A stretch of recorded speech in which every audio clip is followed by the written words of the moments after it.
Assalamualaikum warahmatullahi wabarakatuh. Perkenalkan, nama saya Dina Aulia Hakiki dengan NIM 2248201052 dari kelas 6A Farmasi.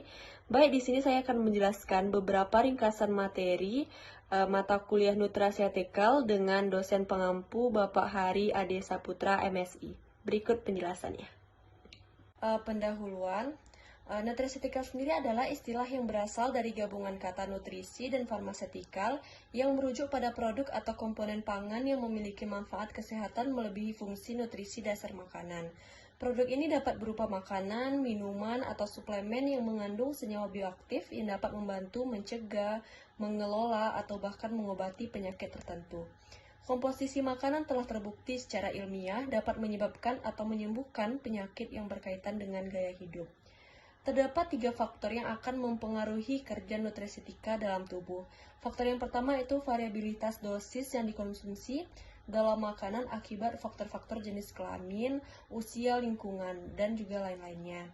Yang kedua yaitu teknologi cDNA mikroari yang digunakan untuk mengetahui ekspresi gen yang diatur oleh zat-zat kimia dari makanan. Dan juga penemuan reseptor vitamin D oleh Hustler dan Norman pada tahun 1969, itu adalah salah satu contoh penting yang paling penting untuk faktor transkripsi yang secara langsung mengubah zat dalam makanan. Nutraceutical di era genomik. Hal ini menunjukkan pada buah dan sayur melindungi dari kanker dan penyakit jantung. Fitokimia seperti beta-karotin memiliki efek protektif. Nutrigenomik mengkaji pengaruh zat makanan terhadap gen. Genomika fungsional dan mikroari digunakan untuk mempelajari ekspresi gen oleh zat makanan. Penemuan reseptor vitamin D itu adalah salah satu contoh pentingnya. Dan juga penggunaan produk alami seperti produk tradisional digunakan tanpa penanda ilmiah.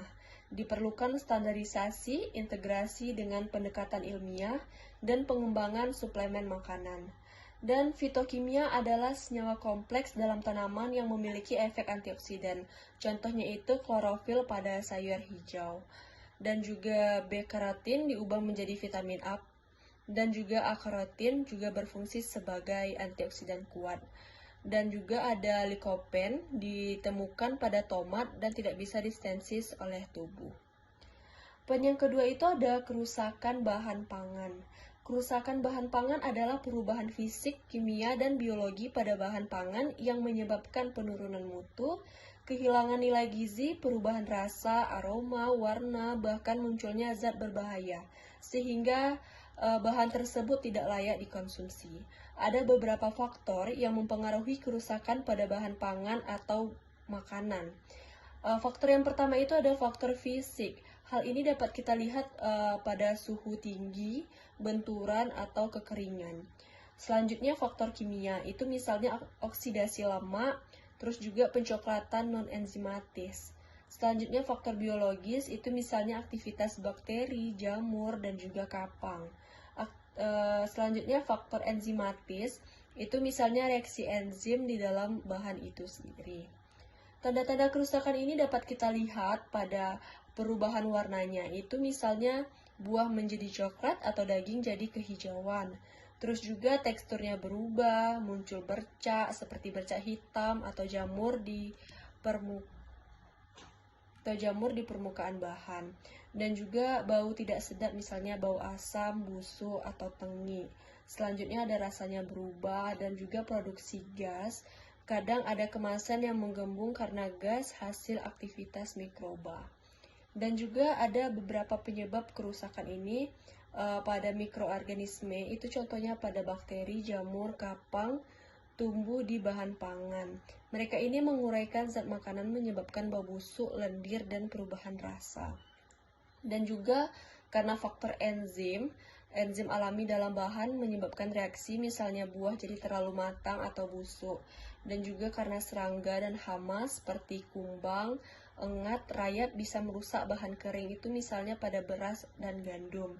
Terus juga faktor fisik, itu pada suhu tinggi, dingin berlebihan, atau perubahan suhu ekstrim mempercepat kerusakan. Dan juga itu karena kelembapan dan cahaya. Kelembapan tinggi, jamur itu mudah tumbuh. Dan poin yang ketiga yaitu mencegah kerusakan bahan pangan. Ada beberapa teknik yang dapat dilakukan. Yang pertama itu pengendalian suhunya, simpan bahan pangan pada suhu yang sesuai, misalnya menggunakan lemari es dan juga freezer.